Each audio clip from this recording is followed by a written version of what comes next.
Beralih ke sorotan lain, saudara, dua warga negara Malaysia dituntut hukuman mati oleh Jaksa Penuntut Umum di Pengadilan Negeri Jakarta Barat. Kedua terdakwa terbukti membawa puluhan kilogram narkotika jenis sabu dan ekstasi di dalam kopernya.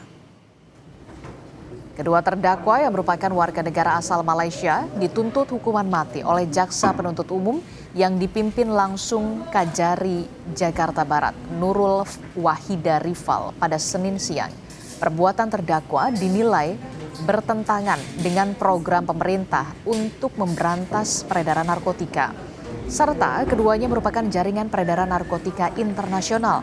Sidang lanjutan berisi pledoi akan digelar 3 pekan mendatang. Sebelumnya, saudara, dua warga negara Malaysia ditangkap Direktorat Narkoba Bareskrim Polri pada Juni 2025.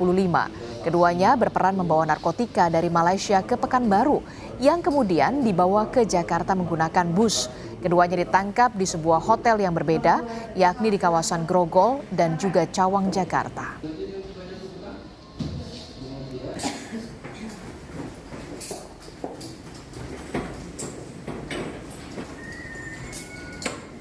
Penyesuaian pidana sebagaimana dakwaan primer penuntut umum.